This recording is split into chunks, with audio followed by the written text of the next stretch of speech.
Previously on The Fallen Eagle. And finally, at long last, on the 21st of September of the year 538, Valerian was crowned as Western Roman Emperor. The Senate in Rome and the Eastern Roman Emperor approving his ascension, Western Roman authority was back.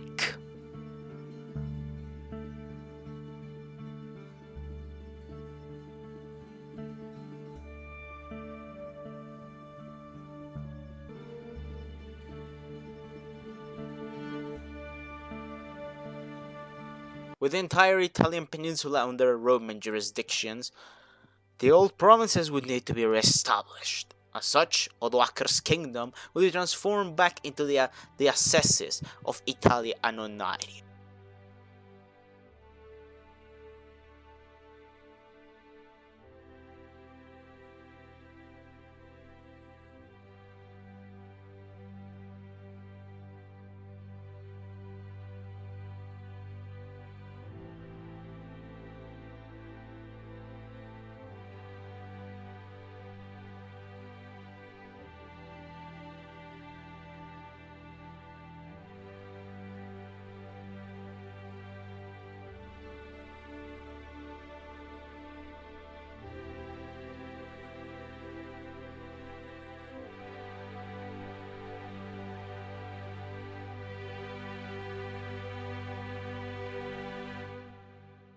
The imperial army would also need to be reformed. As Italia and Carthage had been recaptured, the rich lands would provide us the opportunity to start funding new formations, such as Carthage and even old Roman engineering like the Scorpio.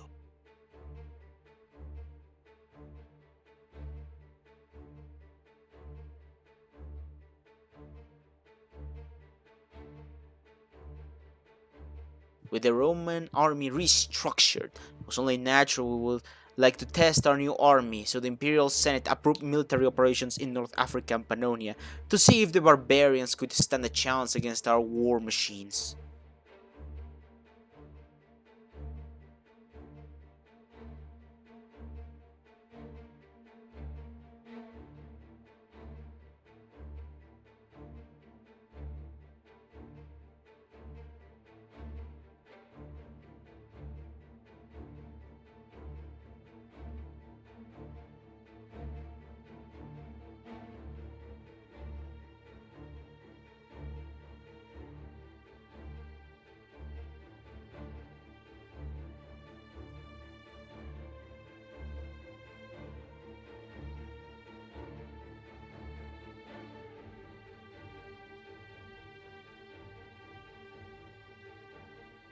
As expected, neither the Vandalic splinter states or the Ostrogoths were able to destroy the backbone of our new army. As we would now start entering the old provinces of the empire, new struggles would rise up.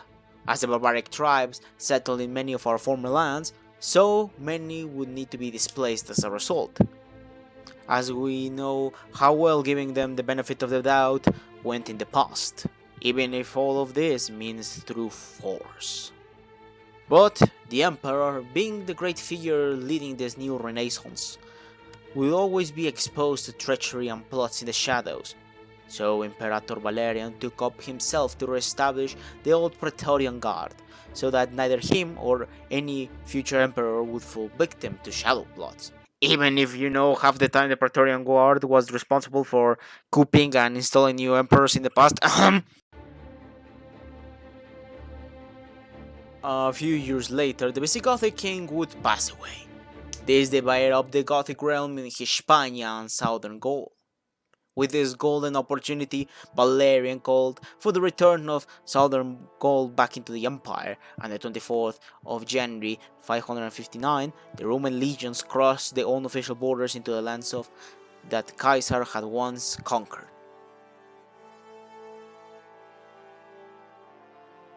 The legions continued to march unopposed until the Visigothic king in Hispania inherited the lands divided. But even then, their power base in Hispania had already dwindled, so in just a few years the Visigoths were forced to surrender and retreat to their last remaining holdouts in Hispania. But our newly conquered lands were still an enclave as a result of many tribes and independent petty fiefdoms. So to connect the lands, war with the old Burgundians started. They were swiftly defeated, and now we had a connection into our Gallic lands. Sadly, the empire would fall into sadness as the great reunifier, our dear Valerian, would pass away on the 28th of April of 569, leaving his son Valerian II to continue the reconquering effort to him and his successors. Nothing of much importance would happen under Valerian II, as he inherited the throne quite late in his lifetime, but lands in southern Gaul would still be reconquered.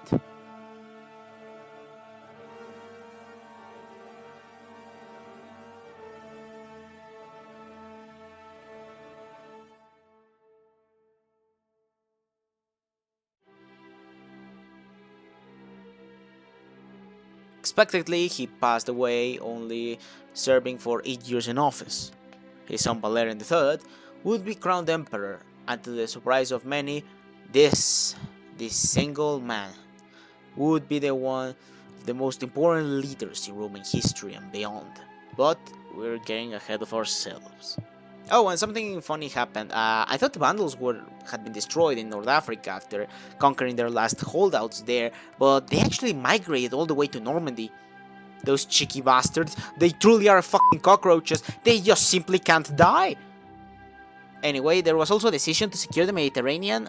This decision is actually part from the base game, if I remember correctly, and it basically just unified Sardinia and the Balearic Islands into a single kingdom. Of course, that meant I had to change the coat of arms again, as the one that it had didn't look all that Roman.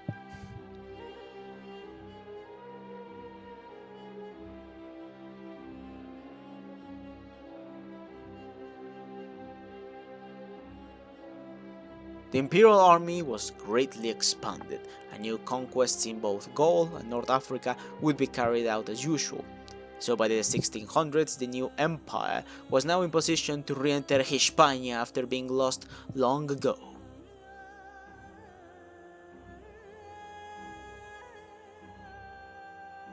This started with the naval invasion of Carthaginienses, naming our formal reintroduction in the Hispanian region.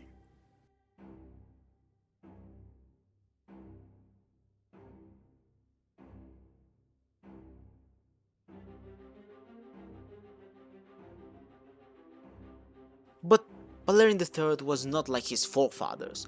While his dad, granddad, and great-granddad all followed the religion of the cross, he never felt any sort of connection to it.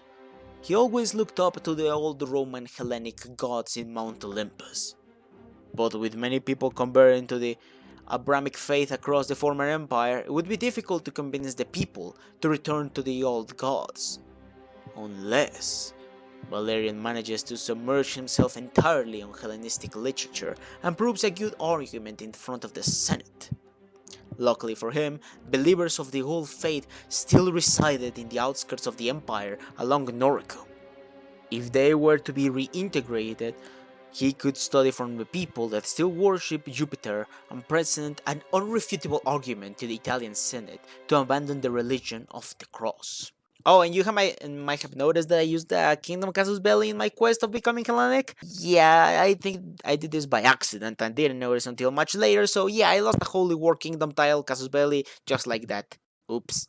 After reconquering the Hellenic worshippers, Valerian wasted no time and took study to learn from the religion as much as possible, even at taking a pilgrimage to Mount Olympus. Okay, so quick pause here. An intermission. Just hear me out for a small thought.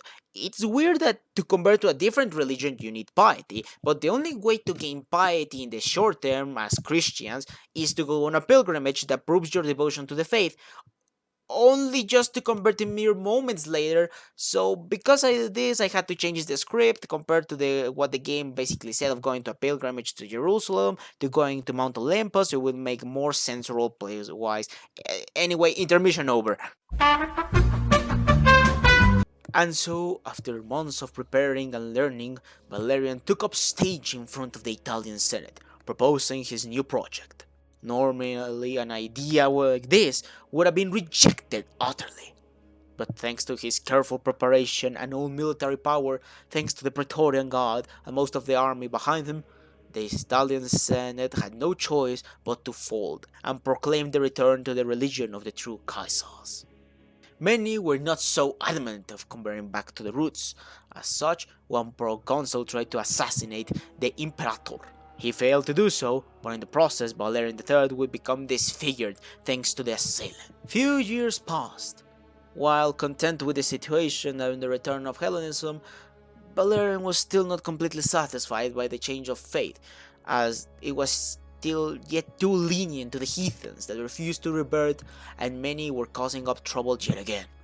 So he thought of convening all the Flamens across the imperial lands to discuss the future of the Hellenic faith. In this convention, it was decided that major changes would need to be made for the Hellenic faith to reign supreme over the believers of the cross, if we were to avoid the cult from resurging and taking over the empire's faith as they once did. So the first change was to move into a fundamentalist faith, taking a warmonger approach, as the barbarians cannot be trusted. The head of the faith would be given to Valerian and any of his successors. All this while keeping the fundamental values of Hellenism like astrology and esotericism, as this was not to change Hellenism at its roots, but instead change it to suit the current world and obstacles to the Roman state.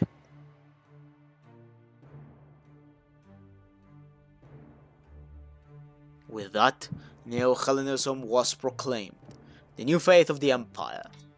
At first, the Eastern Empire had stayed silent to the conversion, as modern Hellenism had taken a hands-off approach.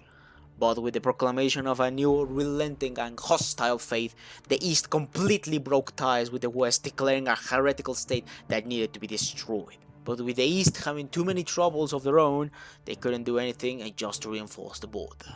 By this time, Valerian knew that if nothing was done, the idea of reuniting the empire would wither away, as now both halves were hostile to one another and with no chance of reconciliation.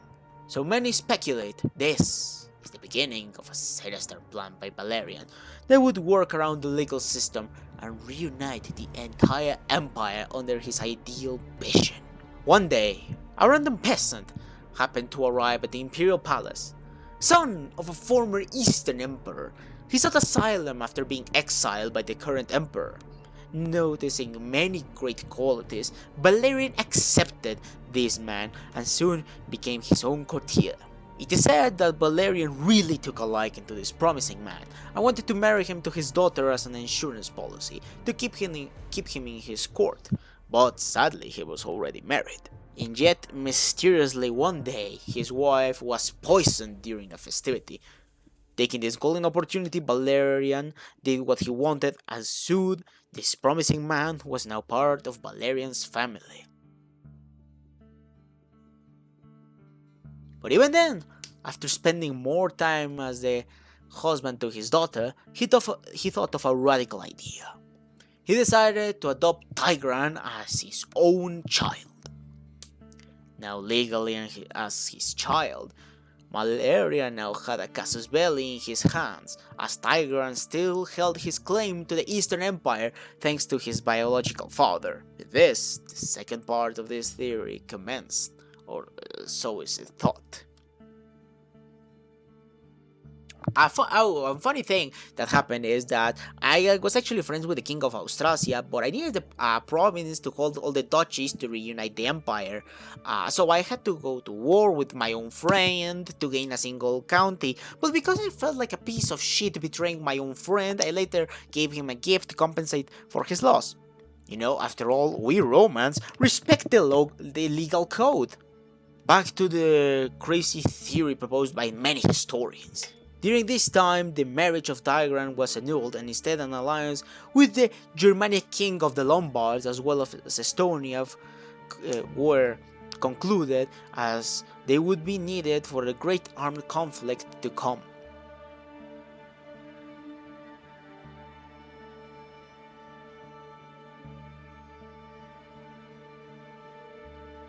By this point, Valerian was becoming increasingly weak. He knew he was at death's doorstep, So what in many consider to be an act of pure irrational of being old age, he disinherited his own biological son in favor of Tigran, the newcomer, and later he did the unthinkable. The 1st of August of 632, Imperator Valerian III of the Western Roman Empire declared war on the Eastern Roman Emperor, claiming that his adopted son, Tigran, was the rightful ruler of the eastern half of the empire. It was crazy to think that the western half, that had only just recently collapsed under so many Germanic invaders, was now in full swing and ready to have a fight against the eastern half, the half that no one thought it could have been beaten. Nonetheless, this was certainly one of, if not the biggest armed conflict the continent had ever seen at this point. This campaign would be such a big endeavor that half of the accumulated imperial coffers were depleted, rallying up enough mercenaries around the empire to serve in this great war.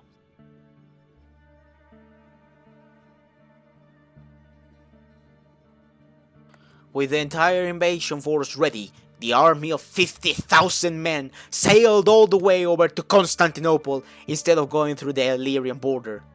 Once there, the armies of Valerian fought tooth and nail to secure the walls of the city until it finally fell. Valerian had wanted to capture the Eastern Emperor, but he left to command his troops before the invasion had arrived. Seeing that a quick victory would not be achieved, the armies were divided. Most battle-hardened and offensive troops would regroup with the Germanic allies in Illyria to confront the Eastern troops, while the remaining troops, with siege equipment, would continue to terrorize the province of Thrace and continue to capture it for the Western Empire. But just as the armies left for Illyria, Valerian the Great, the pagan, had finally passed away peacefully in his sleep. As his own biological son was disinherited, the crown went to Tigran, the adopted son. Now, if he were to win this war, he would need to control both empires and finally reunite the Roman world. As the second army arrived in Illyria, they were ready to fight the eastern troops, and fighting they did, especially in the rough mountainous terrains located there. In the last battle of the war, the western troops were getting overrun, but the Germanic Lombards arrived just in time, and with that, the eastern army was completely decimated. As such, his eastern counterpart had no choice but to surrender the crown to Tigran himself. The war lasted over 2 years, with countless dead, but at long last, the entire Roman world was back under a single ruler. First order of business, Tigran decided to move his capital to Constantinople, as now the center of attention would be on pacifying the Christian East.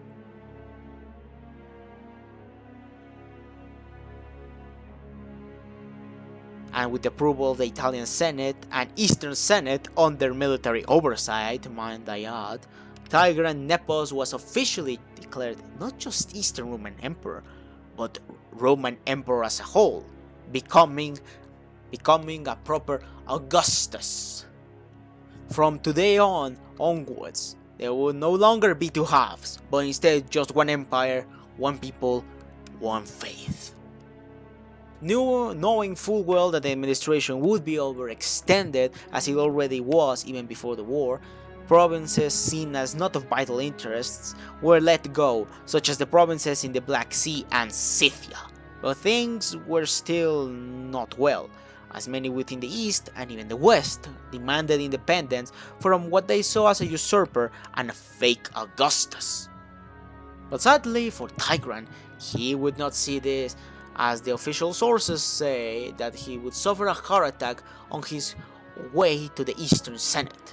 Most would think now that Tigran's own sons would take over, but in a twist of fate, the biological son of the great Valerian III would be proclaimed Augustus in Rome and Constantinople. Many were shocked at this turn of events, with many even still not understanding how this happened to this day and age. So this is where the most famous conspiracy theory comes into play. This crackpot theory as many call it, suggests that this was a plan orchestrated by Valerian III himself, where he searched for a claimant to the Eastern throne, and when he found Tigrant, he ordered assassination of his own wife to secure the grip on Tigran. After this, by adopting him and disinheriting Valerian IV, Tigran would become the de facto ruler of both halves after a great and costly war, where, after being proclaimed Emperor of the Romans, and Augustus, his real son, was sent to the throne now that the Eastern title was a mere memory of the past. This theory was discredited for a long time, many calling it just a crackpot theory, but it gained a lot of traction as of recently thanks to the release of some documents by the imperial archives in Rome, a testament by Valerian III, and a disinheritance papers were discovered. Under the hidden disinheritance papers, the sons of Tigran, who would become part of the Nepos dynasty, were disinherited early on by Valerian III. And the most damning paper, the testament, specifically decreed that after his death, while Tigran would become his successor, he would need to declare Valerian IV, the biological son of Valerian III, as his own successor to the throne, and never to restore the inheritance of the biological sons of Tigran. Some doubt the legitimacy of these papers, but if they are to be believed, then it is not too far-fetched to say that Tigran's unprecedented death was planned all along so that Valerian's dynasty would circumvent the legal ramifications and rule both halves of the Roman world. But at the end of the day, this is all just a speculation and theory. We still, and probably, will never know the truth behind the reunification of the Roman world. Immediately after succeeding to the throne, Little Valerian, as he would be known, thanks to being pretty similar to his father, had to deal with a massive revolt. Knowing that the imperial coffers would be emptied and the army had not entirely recovered from the war, he instead folded to the demands and decided to abandon some of the provinces that had just recently been taken. This was done so that they could be reconquered in due time individually while the empire stabilized for a while. During these efforts, he also declared Neo-Hellenism the official faith of the entire empire, demanding that all of those that still refuse to convert abandon the cross and revere Jupiter once more.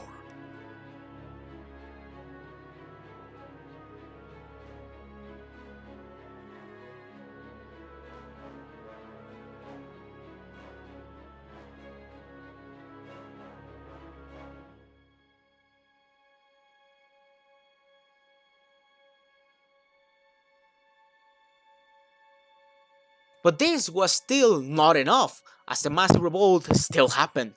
But by this time, he had enough time to recover the imperial army, and this time, blood was spilled over the east.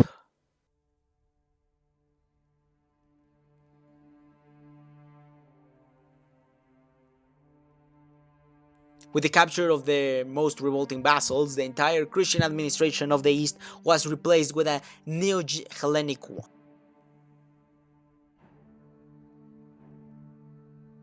Wars were later declared to reclaim the seceded provinces like Pontus and Macedon, or Macedon, however you would like to pronounce it.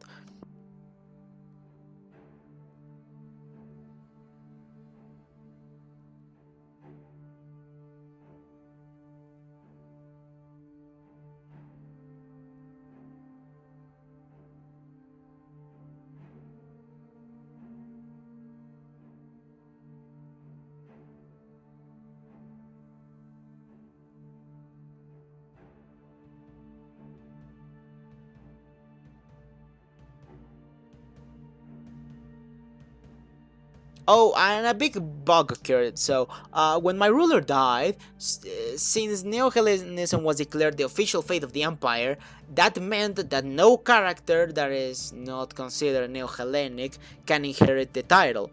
But because my heir was a regular Hellenic, I don't know how, he did not inherit the empire as a result.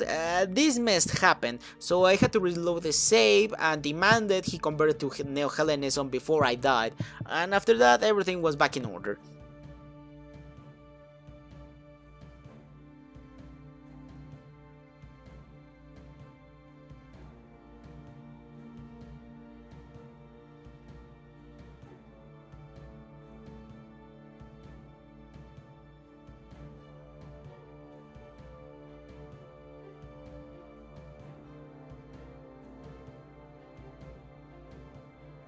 So on the 1st of April of 655, little Valerian withered away. Valerian V, for fuck's sakes, don't we have any other names around here? Would be crowned Augustus of the Romans during a war that his own father declared. So it was now in his hands to finish off the reclamation of Macedon. Most of the empire was back in Roman hands.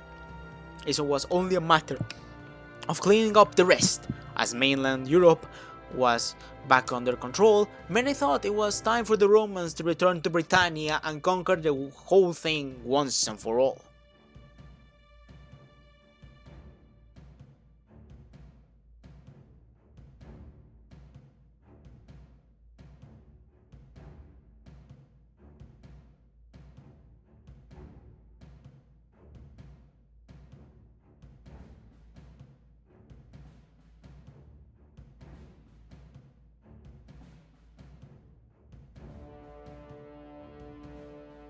But not before the Caliphate, that actually spawns in 632, declared a jihad for Orientis without a proper declaration of war. And you know, that is actual fucking bullshit. That box needs to be fixed because there was no declaration of war. There was no, like, you know, typical whatever. Like, fuck that shit. Unluckily for these Arabian boys, they were not prepared for the full might of the Roman army. And so, just as they quickly arrived, they were quickly booted out and pushed back into the Arabian desert.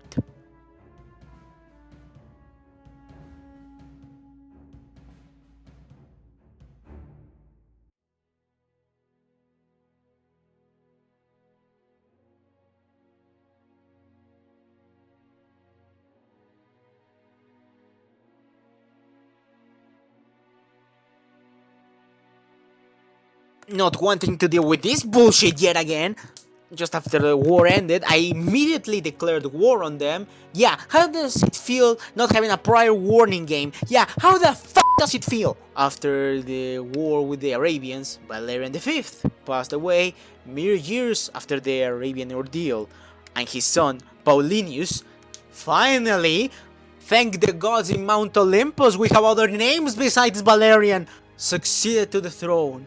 And he would finish up these new Abrahamic newcomers to avoid a repeat of the followers of the cross.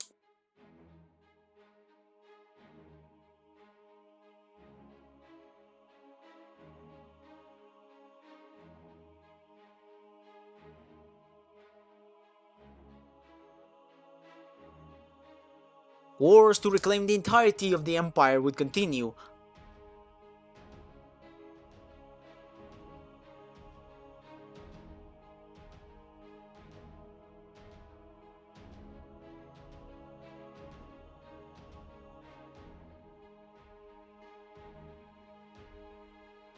And later on, the Roman Empire would conquer Hibernia and Caledonia, finally putting an end to the threats in the region of Britannia for good. As a result, the struggle that began from a retreat all those years ago was now at an end. The Romans were finally back on Britannian soil.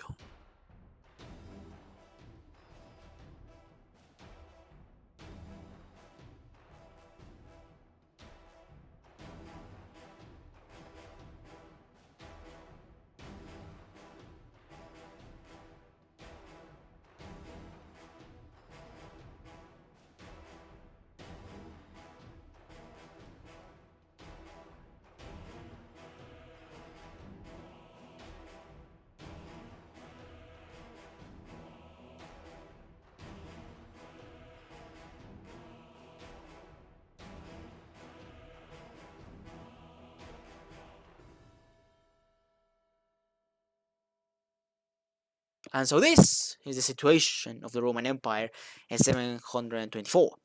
Mare Nostrum was finally achieved. Almost all of the former imperial provinces were back under Roman jurisdiction.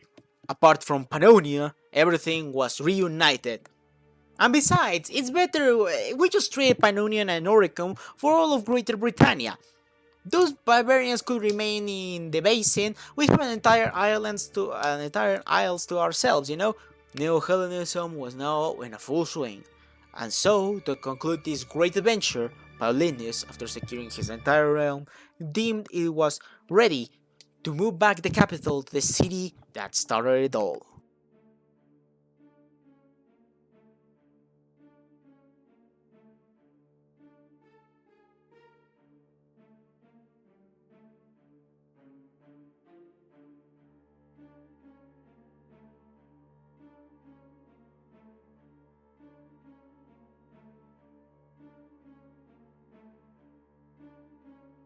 Of course, there is more to the Roman Empire story, but that's for another time. And that is it for the mini-series. I really hope you enjoyed the Nempos Dynasty wild riot in the effort to reclaim Mare Nostrum and convert the empire back to Hellenism. If you would like to see more content like this, remember to subscribe as this really helps out the channel. You are dismissed, soldier.